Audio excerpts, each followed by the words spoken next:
बिस्मिल्लाहिर्रहमानिर्रहीम। अस्सलाम वालेकुम नाज़रीन, आप देख रहे हैं सवाल। मैं हूं बैरिस्टर एहतिशाम अमीरुद्दीन। वज़ीर आज़म पाकिस्तान इमरान खान ने कल रात अक़वाम मुत्तहिदा की जनरल असम्बली से ख़िताब किया और अमरीका के हवाले से कहा कि अमरीका की गलती ये थी, एक बड़ी गलती ये थी कि उन्होंने अफगानिस्तान में एक मिलिट्री सोल्यूशन ढूंढने की कोशिश की।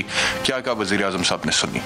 Unfortunately, in trying to force a military solution is where US went wrong. And if today the world needs to know why the Taliban are back in power, all the world has to do is do a deep analysis of why 300,000 well-equipped Afghan army give up without a fight.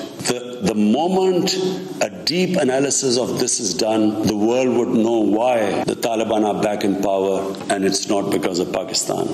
इसी तकरीर में वज़ीर आज़म ने यह भी कहा कि बहुत बात हो रही है अमरीका को मदद करने वालों के हवाले से, इंटरप्रेटर्स की बात हो रही है और बहुत सारे लोगों की बात हो रही है जिन्होंने अमरीका को हेल्प किया इस वॉर ऑन टेरर में। लेकिन पाकिस्तान का क्या, जिन्होंने इतनी ज्यादा मदद की और 80,000 जानें दी और 150 अरब के करीब इकोनॉमी को नुकसान पहुंचा, लेकिन उसके बावजूद पाकिस्तान के हवाले से सिंपैथेटिक होना तो दूर की बात है बल्कि इल्जाम तराशियां हो रही हैं। क्या कहा, सुनिए। There's a lot of worry about the US about taking care of the people who helped them, the interpreters and everyone who helped the US.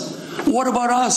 The only reason we suffered so much was because we became an ally of the US, of the coalition in the war against Afghanistan, where there were attacks being conducted from Afghan soil into Pakistan. At least there should have been a word of appreciation. But rather than appreciation, imagine how we feel when we are blamed for the turn of events in Afghanistan.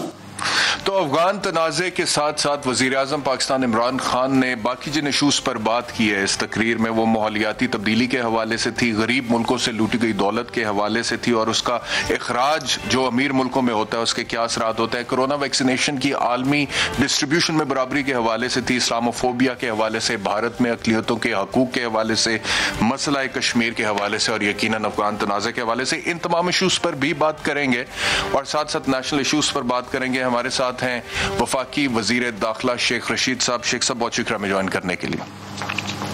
Sheikh साहब, सबसे पहले international issues से start करते हैं जी। ये prime minister साहब की कल की तकरीर, इसको तनाजुर में रखते हुए पाकिस्तान को इस वक्त जो थ्रेट परसेप्शन है, प्राइम मिनिस्टर साहब पहले भी जो इंटरव्यूज दे चुके हैं उसमें कह चुके हैं कि टीटीपी से, दाइश से, बलोच दहशतगर्दों से खतरा है पाकिस्तान को, खासतौर पर ये अफगानिस्तान में जो सूरत हाल है इसके बाद से। इसके अलावा न्यूज वीक को एक इंटरव्यू देते हुए वजीर आजम ने कहा कि ईस्ट तुर्किस्तान इस्लामिक मूवमेंट भी इन्वॉल्व्ड है और पाकिस्तान में चीनी शहरियों पर हमले हो चुके हैं, उसमें ये लोग मुलव्वस थे।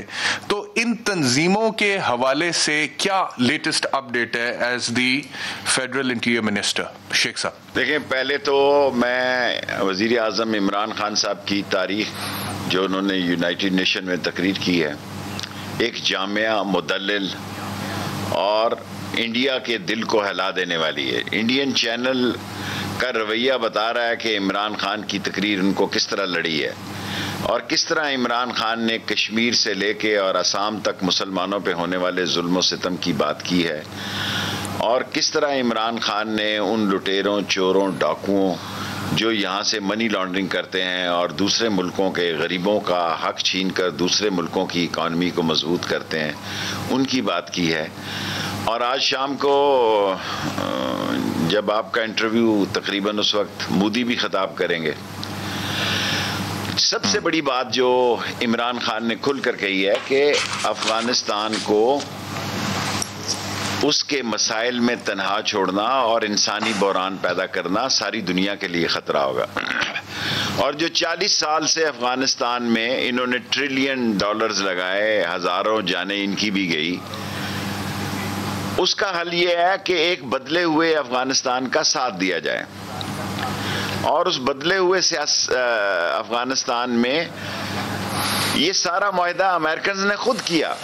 खुद दोहा में उन्होंने 31 तारीख रखी और आज मेरा ख्याल 25 तारीख है। 25 दिन में दुनिया ये तसव्वुर और तोक़े करती है कि वो स्कैंडिनेविया बन जाए, वो नॉर्वे बन जाए, वो ब्रिटिश बन जाए, जिनकी सैकड़ों साल लगे, जिनको हज़ारों साल लगे जिनको। और जहाँ तक आपने इंतहा पसंदी की तंजीमों की बात की, बिल्कुल खान साहब ने ठीक कहा कि देखें में दाइश है, बहुत सारे टीटीपी के लोग दाइश को ज्वाइन कर चुके हैं, और टीटीपी में भी ग्रुप्स हैं जो कि जमीयतुल एहरार हो गई और पंजाब हो गया और सिंध हो गए, BLA है और ETIM है। ETIM तो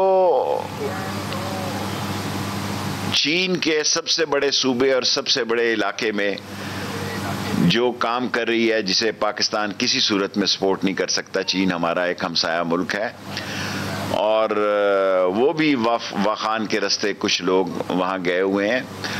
सो ये टाइम है कि सारी दहशतगर्द तंजीमों को ख़त्म कर दिया जाए और अफ़गानिस्तान के हाथों ख़त्म करवाया जाए। अफ़गानिस्तान का बेस वो इस्तेमाल ना कर सकें। और वहाँ पे आप देखें, आज भी हरात में उन्होंने एक आईडी लगाई है। ये सारे लोग 40 साल से, देखें, एक बच्चा जो पैदा हुआ वो आज 20 साल का अमेरिकन दौर में, और जब रशिया के खिलाफ जंग हो रही थी तो सारी ट्रेनिंग जो थी वो अमेरिकन की थी। फर्स्ट टाइम स्ट्रिंगर मिसाइल सुना गया। पहले इन्होंने स्ट्रिंगर मिसाइल दिए उन्हें रशियन जहाज गिराने के लिए, और फिर स्ट्रिंगर मिसाइल वापस खरीदे उन्हीं लोगों से जिनको इन्होंने दिए थे, कि उनका ख्याल था कि एक हाई टेक्नोलॉजी जो है, हाई टेक जो है, वो मुखालफों के हाथ लग जाएगी इस तरह। सो पाकिस्तान अपना एक रोल अदा कर रहा है। हमारा पड़ोसी मुल्क है, हजारों मील दूर लोगों से तो एक सियासत होगी। हमारा तो सारा वो पख्तून बेल्ट जो है उसमें उनके असरात हैं दोनों तरफ। अगर तोरखम इधर तोरखम है तो तोरखम उधर भी तोरखम है।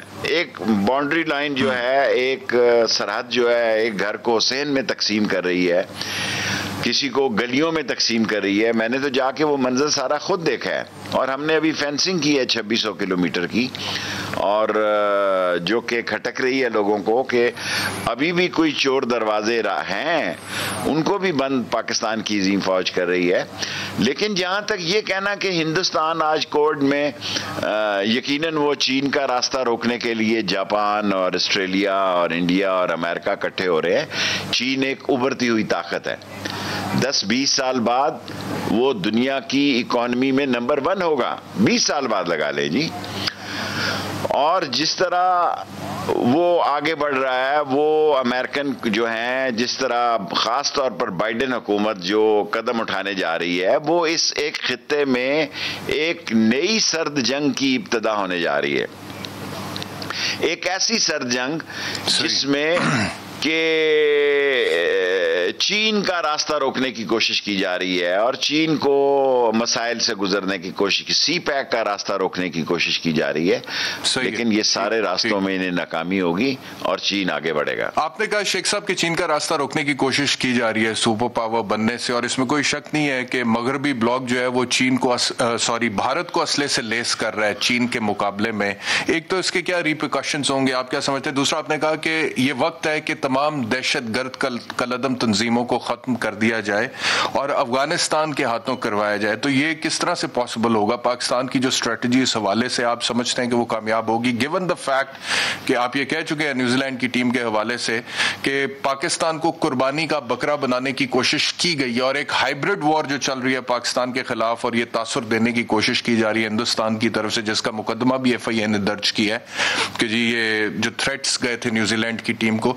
तो इस सारी सूरत हाल में जब अमेरिका भारत की पुश्त पर अपना हाथ रखे हुए है, मोदी साहब व्हाइट हाउस में मौजूद हैं, बाइडेन साहब हमारे प्राइम मिनिस्टर को कॉल नहीं कर रहे, अफगानिस्तान में सबसे बड़ा स्टेक, सबसे बड़ी कुर्बानी पाकिस्तान की है, तो किस तरह से सारी चीज को जो है सही डायरेक्शन में मैनेज किया जाएगा? देखें, ये बात वाकई खतरनाक है कि अमेरिकन टेक्नोलॉजी इंडिया में शिफ्ट हो रही है, खासकर आर्मामेंट में। राफेल ले लिए कोई नहीं, हम भी अपने JF थंडर उसके एडवांस कर लेंगे उसको।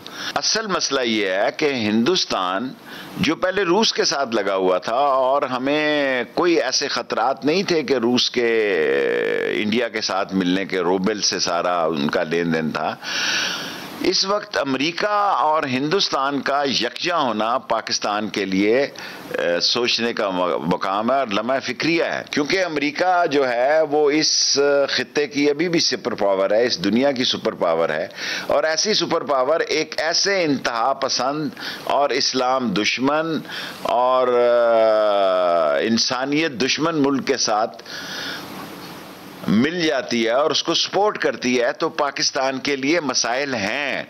लेकिन हमने अमेरिका कई दफ़ा जब वो लड़ रहा था रूस में तो वो हम उसके ब्लू आइड थे, और जब वो अमेरिका रूस चला गया तो इन्होंने कहा तू कौन मैं कौन।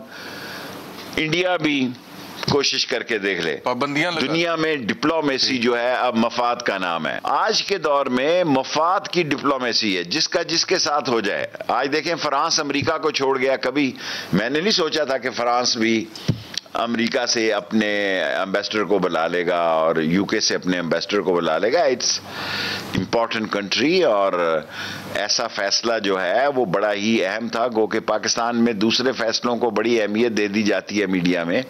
ये एक बड़ा फैसला है जो फ्रांस ने ऑस्ट्रेलिया को एटमी आबदोज अमेरिका की टेक्नोलॉजी देने के खिलाफ किया। सो हमें जागते रहना है, हम एक जिंदा कौम है, हमने सारे मसाइल देखे हैं। लोग चाहते हैं अगर हम पे पाबंदियां लगें, अगर अफगानिस्तान में कोई खून रेजी होती तो यकीनन हमारे लिए बड़ा मसला था। आज अफगानिस्तान में अमन है, आज अफगानिस्तान में अमेरिकन दौर से भी ज्यादा अमन का वक्त है। जब अमेरिकन 20 साल की फोर्सेस रही, उससे ज्यादा वहां पीस है। और ये कहना जनाब अली, और हम भी कोशिश कर रहे हैं, इमरान खान ने कहा ताजिकिस्तान में कि एक मखलूत हुकूमत वहां बने, और लेकिन ये उनका काम है। हम कह सकते हैं सही, वो लोग 40 साल की जंग लड़ने के बाद आए हैं, 20 साल रशियन और अमेरिकन की 40 साल की जंग लड़ने के बाद आए हैं। हम उनसे कह सकते हैं, उनसे मनवा नहीं सकते। और वो खुद उनको ऐसे कदम उठाने चाहिए कि दुनिया में उनका दाखला हो और दुनिया उनको तस्लीम करे। और मैं दुनिया के नाम भी एक पैगाम देना चाहता हूं कि पाकिस्तान को बाईपास नहीं किया जा सकता। अगर कोई अकलकांदा ये समझ रहा है कि हम तन्हा हो जाएंगे, हम आइसोलेशन का शिकार हो जाएंगे, तो ये ख्याल अस्तो महालस्तो जुनू। हम मुसलमान हैं, मुसलमान जो होता है, कामिल मुसलमान वही होता है जो बहादुर होता है और मुश्किलात को इम्तहान समझकर उसका मुकाबला करता है। इसलिए हमें घबराने और फिक्र करने की ज़रूरत नहीं। हम पे एक इम्तहान का वक्त है, अल्लाह हमारी मदद करेगा और हम एक सुरखरू कौम की हैसियत से इस दुनिया में कायम दायम रहेंगे। शेख साहब, दो सवाल अब यहाँ पे उठते हैं। एक तो ये कि जैसा कि आपने कहा तालिबान के हवाले से बात की, प्राइम मिनिस्टर साहब ने भी कल की तकरीर में भी अपील की दुनिया से कि वो तालिबान को सपोर्ट करे, क्योंकि अगर तालिबान को सपोर्ट किया जाएगा और वहाँ पे एक पुरअमन हुकूमत बनेगी अफगानिस्तान में, तो खित्ते में उसका असर पड़ेगा, नहीं बनेगी तब भी खित्ते में उसका असर पड़ेगा। तालिबान की सपोर्ट की अपील जब प्राइम मिनिस्टर पूरी दुनिया के सामने करते हैं और अक़वाम मुत्तहिदा के प्लेटफॉर्म से करते हैं, तो there is a certain image of Taliban जो कि दुनिया में है। अब तालिबान उसको तब्दील करने की कोशिशें तो कर रहे हैं, किस हद तक कामयाब होते हैं ये तो वक्त बताएगा। लेकिन दुनिया जिस ऐनक से तालिबान को देखती है, और एक तरह से तालिबान आइसोलेटेड रहे अपने पिछले दौरे हुकूमत में, क्या पाकिस्तान को किसी किस्म की आइसोलेशन का थ्रेट हो सकता है तालिबान को सपोर्ट करने के हवाले से? मेरा नहीं ख्याल। अब चीन के हालात भी, कल भी तालिबान का एक वक्त मास्को गया हुआ है और चीन से भी उनके राब्ते हैं, बावजूद इसके कि ईरान की रिजर्वेशन है कि मखलूत हुकूमत नहीं बनी और उसमें नामवर ताजिक नहीं आए या हज़ारावाल नहीं आए, क्योंकि वहाँ 4 ही कौमें हैं, पख्तून हैं, ताजिक हैं, उज़्बक हैं और हज़ारा वाले हैं। सो इन चारों कौमों में जो इख्तदार की मुंतकली है उसमें कई लोगों की रिजर्वेशन हैं, लेकिन इस खित्ते में एक तालिबान हकीकत है। और अगर ये सारा खित्ता मिलकर कदम बढ़ाता है मिल के आगे बढ़ता है तो दुनिया को भी बिल आखिर अफगानिस्तान की बात की तरफ आना होगा, क्योंकि अफगानिस्तान और पाकिस्तान क्या तनहा होंगे, दुनिया तनहा हो जाएगी इस खित्ते से, और रूस और चीन का इस खित्ते में अहम रोल हो जाएगा, जो मैं नहीं समझता कि अमेरिका इतनी जल्दी वो अफोर्ड कर सकता है। वो भी राब्ते की कोशिश रखेगा अफगानिस्तान के साथ, बल्कि उसके कहीं ना कहीं राब्ते जरूर होंगे, लेकिन हकीकत यह है कि इंसानी बहरान ना पैदा किया जाए अफगानिस्तान में। अगर वहां कहत होता है और इंसानी बहरान पैदा होता है जी, तो फिर उसकी जिम्मेदारी सारी दुनिया पे होगी। ठीक है, एक ब्रेक का वक्त है, ब्रेक के बाद वापस आते हैं तो शेख रशीद साहब से पूछते हैं कि उनकी नज़र में what is the issue between the president of United states and the prime minister of Islamic Republic of Pakistan Imran Khan. राब्ता हो क्यों नहीं पा रहा और क्या राब्ता होना नहीं चाहिए, खसूसन तौर पर अफगान तनाज़े के हवाले से। आफ्टर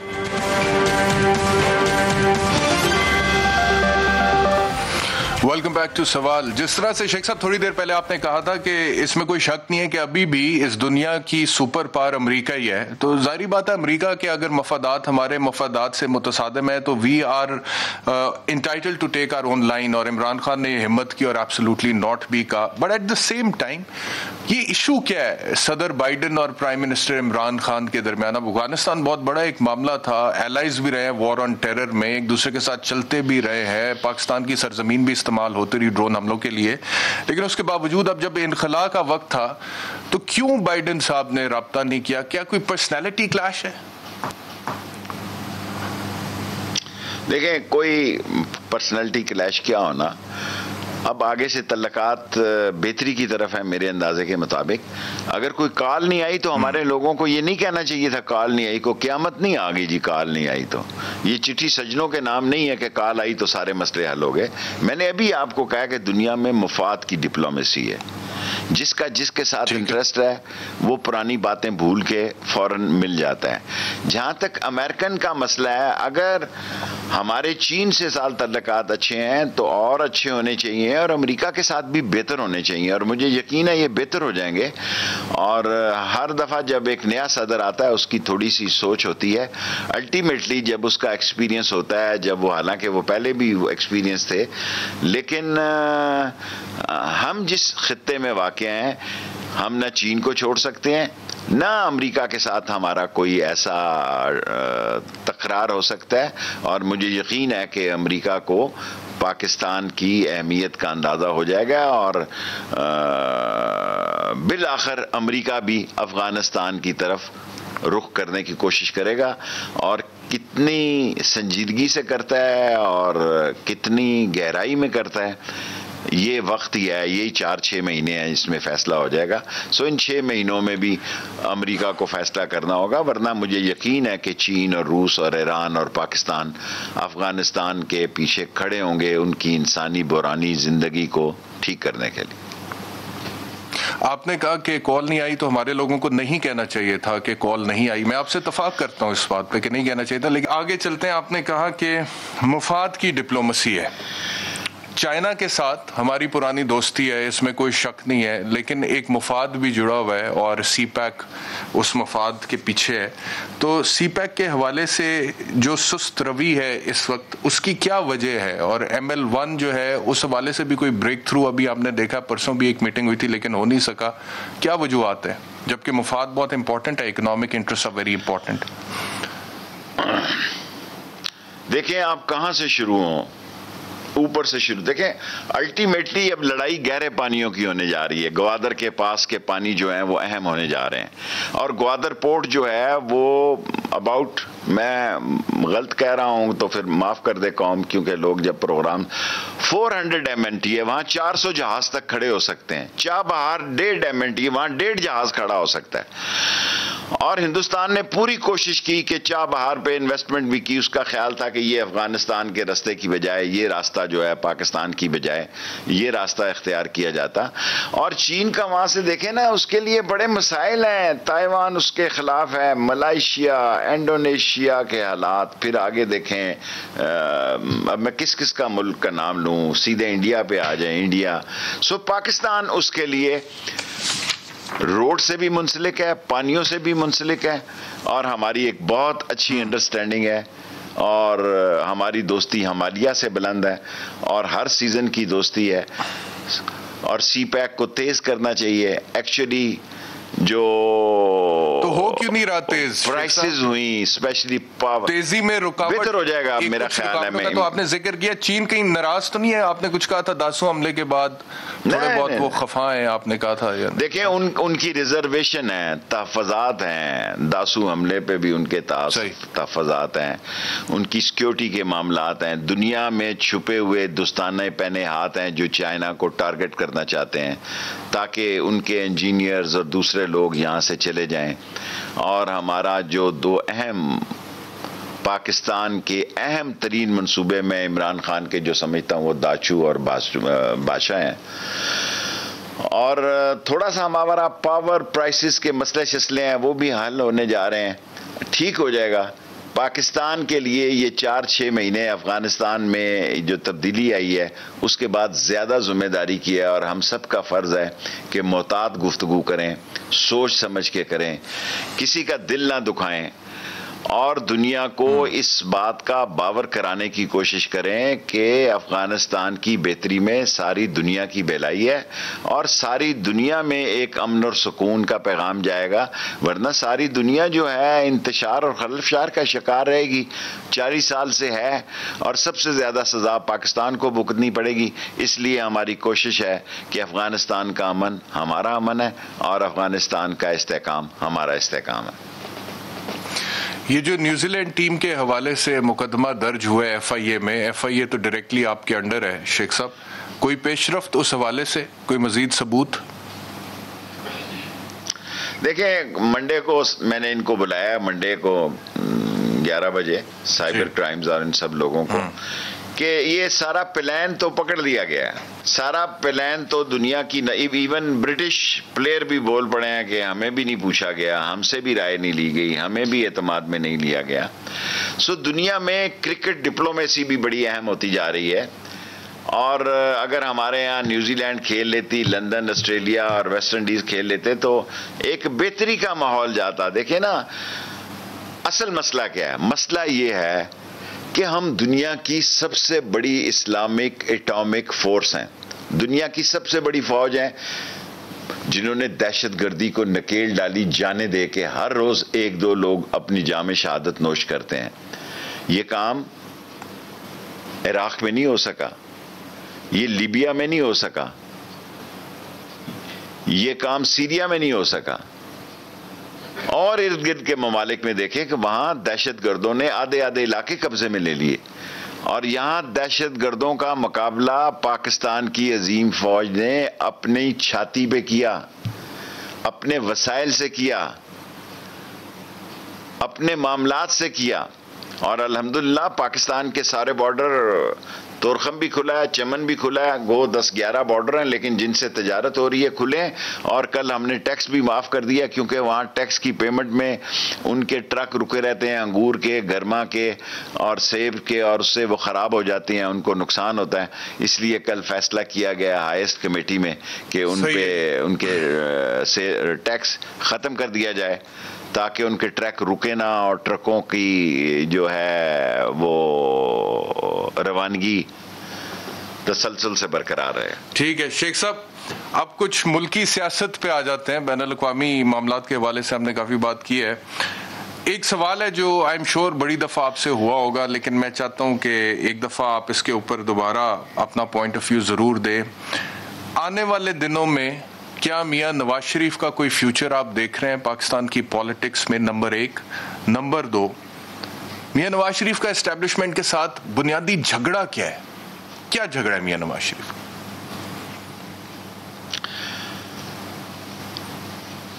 हजरत अली करमल्लाह वजह ने फरमाया कि उसके शर से डरो जिसके साथ नेकी करो। नवाज शरीफ आर्मी के गेट नंबर 4 और अमेरिका और आर्मी के गमलों में लग के उसकी सियासत का आगाज हुआ। ये क्या पिद्दी और क्या पिद्दी का शोरबा, इनको कौन जानता था? इनको सियासत की क्या समझ है? क्या समझ है इनको ABC की? और वही लोग वो समझते हैं, देखें ना, जब एक वो समझते हैं कि शायद उनके फैसले मुसल्लत होंगे। पाकिस्तान में फौज एक मुनज़्ज़म, अजीम, मुस्तहकम और दुनिया का अजीम तरीन अदारा है पाक फौज। और जब ये ऐसी मामलात और बातें करते थे, फॉर एग्जांपल मैं एक मिसाल दे सकता हूं, मैं किसी पे इल्ज़ाम नहीं लगाना चाहता, कि हमारे कौमी सलामती के जो वजीर थे, जब ये मोदी जा रहे थे उनके घर, तो उसने कहा जी 5-6 घंटे हैं, अगर आप कहें तो मैं भी आ जाऊं वहां पे। उन्होंने कहा नहीं, आपकी जरूरत नहीं, जब मोदी उनके घर जा रहा था। बात सियासतदानों को गलतफहमियां हो जाती हैं, उनमें से एक नवाज शरीफ साहब भी हैं। और मैं उनकी सियासत नहीं देख रहा, अभी तो चचा और भतीजी की सियासत है। आधी पार्टी कह रही है कि हम मशीन पर बात करने के लिए तैयार हैं, आधी पार्टी कह रही है कि नहीं तैयार। देखें, ये खानदानों की सियासत जो है, मुझे एग्जैक्ट याद नहीं किस जगह, लेकिन उन्होंने कहा ये जो 30 दिसंबर चला गया, ये रात आखिरी रात होगी, अस्सलाम अलैकुम आप जा रहे हैं। हमने कहा हम कहीं नहीं जा रहे। अब 52 जलसों का सबूत दे दिया इन्होंने, 52। इसका मतलब ये घेलना तो इन्होंने जुमा जुमा है। इवन फजलुर रहमान ने बुला के शायद खाकान को कहा कि आप किस मुंह के साथ चले गए हैं मुज़ाकरात में और उस इलेक्शन इस्लाहात में, क्योंकि वो इलेक्शन की पार्टी है। उनको पता है कि अगर इलेक्शन से पहले कोई हादसा हो गया और कोई धैं पटास हो गई, कोई जोडो कराटो हो गया। देखे ना, अब चौथा साल हमारा शुरू हो गया जी। यही एक साल है जिसमें हमने अपनी प्रोग्रेस दिखानी है। अगर इस साल भी हम अपनी प्रोग्रेस नहीं दिखा सके तो 5वें साल ये कौम कुछ नहीं मानती जी। आखिरी 6 महीने देखें, मैं पाकिस्तान में सिर्फ इन 2-3 हलकों की सियासत करता हूं, पिंडी के 60, 61 और 62, कभी इधर और कभी उधर। मेरे एक हलके में 6, 6.5, 7 लाख वोट हैं। अगर मैंने इलेक्शन लड़ना है तो कई जगह मैं नहीं जा सका, आज भी मैं नहीं गया। एक जन जब मैं आगे जाऊंगा कहेगा जी प्यो साडा मर गया सी, तुसी वजीरे दाखिला सो, ताडे कोल टाइम नहीं सी, आज तुसी वोट मंगण आ गए हो। जितनी भी तरक्की 5वें साल होगी वो मायने नहीं रखती, चौथे साल तक रिजल्ट आ जाना चाहिए। 5वें साल के इफ्तिताह ऐसे ही होते हैं कि इफ्तिताह हो गया और सारा दुआ करें। एक नाला लई मेरा मसला रह गया है, उसमें ही मेरी जान फंसी हुई है। 5वें साल फीते काटते हैं, लोगों को पता होता है कि ये इलेक्शन प्रोपेगेंडा है। 4 साल तक जो चीजें 4 साल के अंदर अंदर जो हैं वो ठीक, बिल्कुल ठीक है। एक ब्रेक लेते हैं, बाद वापस। वेलकम बैक टू सवाल। शेख साहब, आप कारकर्दगी के हवाले से बात कर रहे थे। कारकर्दगी की सूरत हाल तो ये है कि थोड़े दिन पहले special assistant to prime minister on food security एक प्रेस कॉन्फ्रेंस करते हैं और कहते हैं कि अब आवाम को आटा 55 रुपए फी किलो मिलेगा, लेकिन वो 70 से 75 रुपए फी किलो मार्केट में मिल रहा होता है। वो कहते हैं घी 290 रुपए फी किलो मिलेगा, लेकिन वो 361 पे मिल रहा होता है। वो कहते हैं चीनी आज के बाद 90 के करीब मिलेगी मार्केट में फी किलो, लेकिन वो 100 से 110। तो ये जब प्रेस कॉन्फ्रेंस करते हैं प्राइम मिनिस्टर साहब की जो टीम है, और वो बाकायदा कमिटमेंट्स दे देते हैं। उन्होंने कमिटमेंट दी थी कि ये ऐसे ही होगा, और उन्होंने मजीद कहा कि आम आवाम के लिए 55 रुपए फी किलो, गरीब के लिए 43 रुपए फी किलो की ऑफर का उन्होंने, लेकिन वो फिर हो नहीं पाता है। तो एक तो कारकर्दगी, दूसरा वादों का पूरा ना होना। ऐसी स्टडी की जा रही है कि ये 3 बेसिक आइटम्स जो हैं इसको सब्सिडाइज किया जाए, इसकी सब्सिडी दी जाए। और मैं तो आपको चैनल पर, मेरी अपनी पार्टी के जो दूसरे साथी हैं लोग, वो कहते हैं कि आप देखिए ना, मैं ये कहूँ कि महंगाई नहीं है तो आप लोग कहेंगे बकवास करता है, झूठ बोलता है। ये हकीकत है कि हमारा मसला सिर्फ महंगाई है, और इसको हमें इसी साल के अंदर अंदर नकेल डालनी है, जंजीरें पहनानी है और जकड़ देना है। अगर ना डली शेख साहब, अगर हमारे लिए मसाइल जीत सकेंगे, वरना मैं जो हमें देखें, इमरान खान का एक वोट है, आप वोट बैंक उसी का, बाकी तो मेरी तरह ही है सारे। इमरान खान का अपना एक वोट बैंक है, वो उससे आजकल थोड़ा इख्तलाफ जरूर रखता है महंगाई की वजह से, लेकिन नफरत नहीं करता। और वो हर हफ्ते मीटिंग करता है प्राइस पे, इमरान खान जिसका नाम है। क्योंकि दुनिया में ऑयल की प्राइस बढ़ गई, दुनिया में ऑडेबल ऑयल की प्राइस बढ़ गई, गंदम मसला इस तरह हो गया, कोविड हो गया, कोविड की वजह से। लेकिन सारी दुनिया देखे ना, पाकिस्तान ने जिस तरह, इमरान खान ने कोविड-19 को, NCOC ने, उसको भी मैं खराज तहसीन पेश करता हूँ कि इसको कंट्रोल किया। आज इंडिया में देखें, सिर्फ आज के दिन इंडिया में 300-400 लोग मरे हैं, आज जिस वक्त मैं आपको इंटरव्यू दे रहा हूँ। और बावजूद इसके बरतानिया ने रिलैक्स कर दिया है, अमेरिका ने रिलैक्स कर दिया है, अमेरिका जैसे मुल्कों का कोविड-19 ने मुंह मोड़ दिया। हमारे तो गरीब लोग हैं, एक एक घरों में 2-2, 3-3 फैमिलियां रहती हैं, दादा भी उसी में है और पोता भी उसी में है। सो ये सारी बातें के बावजूद कोविड को अल्लाह ने बेहतरी की। अब डेंगू की तरफ भी हम जोर दे रहे हैं ताकि इसका भी अभी से सद्देबाब किया जाए। महंगाई है, मैं आपसे इत्तफाक करता हूं और मेरी दुआ भी है और मुझे उम्मीद भी है कि इमरान खान इस पर काबू पाएंगे। अगर महंगाई पे काबू नहीं पाया जाता और उसके बाद इलेक्शंस आ जाता है और इलेक्शन पाकिस्तान तहरीक इंसाफ नहीं जीत पाती है, तो PMLN से अगर वो जीतते हैं इलेक्शन, आपके ख्याल में अगर वो जीतते हैं तो प्राइम मिनिस्टर कौन बनेगा? मैं नहीं PMLN को देख रहा। इमरान खान को अब इस सियासत से नहीं निकाला जा सकता। इधर होगी या उधर होगी, वो जहां होगा वो सियासत में होगा। और वो एक मेहनती सियासतदान है, इनकी तरह नहीं बर्गर खाने लंदन चले गए। मौत आ जाती है जी। हमने कवारा कलाशनकोफ में 7 साल कैद ली, माँ का जनाजा छोड़ा, माँ का जनाजा पड़ा और 7 साल कैद हो गए। और भावलपुर जैसी जगह पे कैद काटी। ये तो डयालों में और लाहौर सिटी में काटते हैं। हमारे लिए तो आप देखें कितने सख्त है काम थे कि सजा हुई नहीं, माँ का जनाजा पड़ा नहीं और डाले में डाला और भावलपुर में फेंक दिया। 3.5 साल वहां, 7 साल की सजा मैंने वहां काटी। और हमारे पास तो एसी नहीं था वहां, तो पंखा भी आपको पता, भावलपुर में बिजली जो है बर्फ की सिल्क लगा के सोना पड़ता था। और पिंडी का और पहाड़ी इलाके का आदमी हो और उसको आप भावलपुर में फेंक दें। लेकिन हमने चीखें नहीं मारी, मारे गए। हमने कहा ठीक है कोई बात नहीं, ससुराल के घर आए। और ये भागे, ये लीडर हैं अपने वतन को छोड़कर, और पूरा प्लान किया कि किस तरह निकल जाए यहां से और वहां। देखें खिताब का क्या है, एक ऐसी साइंस भी आती है कि आप, अब मैं क्या कहने लगा था कि लोग कितने सालों पुरानी आवाजें भी साइंस से छीन के ला रहे हैं कि आवाज हवा में ही मुल्क होती है और ले जाते हैं और ले आते हैं। देखें ये सारे मीडिया खेल रहे हैं और लोग जो हैं वो न सिर्फ समझदार हैं बल्कि जिम्मेदार हैं।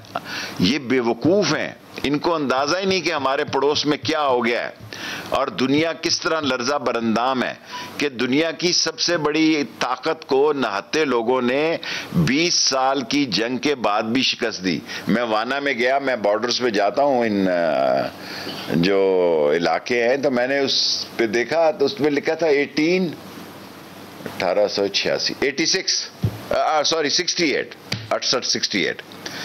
कि जिस अच्छा जी बैरक में मैं ठहरा हुआ वो बरतानिया ने बनाई हुई थी। मुझे वहां जाके पता लगा कि ये बरतानिया के साथ भी लड़ते रहे। उन्होंने कहा जी सिखों के साथ भी लड़ते रहे।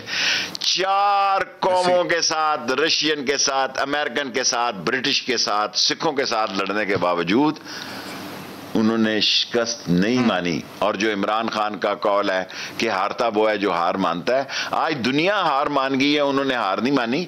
सो इसलिए सही हमें इनका दुनिया को साथ देना चाहिए ताकि जो नए नए इत्तेहाद दुनिया में बन रहे हैं, कोड बन रहा है, दूसरे बन रहे हैं, ये तो मामलात किसी और तरफ जा रहे हैं। फिर तो दुनिया सियासत में गहरे पानियों की सियासत जो है वो अहम होती जाएगी। ठीक है शेख साहब, आपने अभी जिक्र किया और आप अक्सर इंटरव्यूज में जिक्र करते हैं भावलपुर की जेल जो आपने काटी और अपनी वालदा के जनाजे पे आप नहीं जा सके। ये गालिबन पीपल्स पार्टी का दौर था ना जी? नहीं, जनाजा मैंने पढ़ा पीपल्स पार्टी का। अच्छा, जनाजा आपने पढ़ा था, ठीक, पीपल्स पार्टी का दौर था। तो अभी जो पाकिस्तान पीपल्स पार्टी का रोल है उसको आप किस तरह से देख रहे हैं, खास तौर पे ये चेयरमैन नैब की मुद्दत मुलाजमत में तोसी के हवाले से? पाकिस्तान मुस्लिम लीग नवाज नहीं चाहती है कि ये चेयरमैन दोबारा आए, लेकिन ये खबर है कि ज़राए की कि पीपल्स पार्टी की हिमायत शायद हासिल है हुकूमत को, इस चेयरमैन नैब की मुद्दत मुलाजमत में तोसी के हवाले से तो हो जाएगी तोसी? मैं ये नहीं कह सकता, ये 7-8 दिन आपको इंतजार करना पड़ेगा। लॉ मिनिस्टर ने ऐसा इशारा दिया कि हो भी सकती है, नहीं भी हो सकती है, लेकिन चांसेस हैं कि इनकी एक्सटेंशन हो जाए। और पीपल्स पार्टी समझदार पार्टी, अगर ऑपोजिशन को इतराज है, देखिए आप मुझसे पूछें तो मुझसे तो किसी ने नहीं पूछा, ना कोई पूछेगा। अगर कोई पूछेगा तो मैं कह दूंगा कि होनी चाहिए, क्योंकि शहबाज शरीफ के साथ फटा पड़ेगा, वो खुद केसेस में है। लेकिन ये मत समझिए कि ये मेरे कहने पे फैसला होगा, ये प्राइम मिनिस्टर साहब का अपना फैसला है। मुझसे ना उन्होंने पूछा ना पूछेंगे, लेकिन हो भी सकती है और नहीं भी हो सकती। लेकिन अगर मेरा वोट हो तो मैं कहूँ कि होनी चाहिए, हो सकती है। लेकिन कानून में तो लिखा हुआ ना कि लीडर ऑफ द ऑपोजिशन के साथ मुशावरत और बामानी मुशावरत के साथ करना है। तो अगर कानून हमारे ही बनाए हुए हैं तोसी देने के लिए, तो वो सुप्रीम कोर्ट में चैलेंज हो जाएगा। पार्लियामेंट के बनाए हुए कानून तो है, लेकिन सुप्रीम कोर्ट का फैसला आ जाएगा तो अच्छा बात है। सुप्रीम कोर्ट का फैसला अगर हुआ तो, अभी तो ये जरूरी नहीं, अगर हुआ तो सुप्रीम कोर्ट जो फैसला देगा वो लागू हो जाएगा, आसानी पैदा हो जाएगी। लेकिन आपके ख्याल में भी फैसला देगा सुप्रीम कोर्ट चेयरमैन को अगर अपॉइंट करे, शेख साहब, अगर गवर्नमेंट यूनिलैटरली चेयरमैन को अपॉइंट करे तो क्या ये एक दुरुस्त प्रेसिडेंट होगा? आने वाली हुकूमत अगर आपके सियासी मुखालफिन की आती है और वो कहते हैं कि बस हम किसी मुशावरत के बगैर ऑपोजिशन से, पीटीआई से, शेख रशीद से इस बंदे को लाना चाहते हैं, देखिए जब आपको भी लीडर ऑफ अपोजिशन खुद करप्शन में, मनी लॉन्ड्रिंग में और क्या कहते हैं उसे, मुझे ज़हन में नहीं आ रहा, उसके केस सीरियस हो, मुलाजमों के नाम पे 25-25 अरब रुपए की ट्रांजैक्शन हो, उससे पूछ के क्या करेंगे? वो तो कहेंगे जेल सुप्रीडेंट को लगा दो। अब एक बंदा खुद केसेस में इन्वॉल्व है, उसका बंदा क्या उससे मशवरा लेगा? नहीं लेना चाहिए मशवरा उससे। लेकिन सही कानून के बारे में जो फैसला है वो फरोग नसीम करेगा, वो वजीर दाखिला नहीं कर शेख रशीद साहब हमें ज्वाइन करने के लिए। थैंक यू, शुक्रिया हमें ज्वाइन करने के लिए। शेख साहब आपसे भी इंशाल्लाह कल मुलाकात होगी, अपना ख्याल रखिए, अल्लाह हाफ़िज़।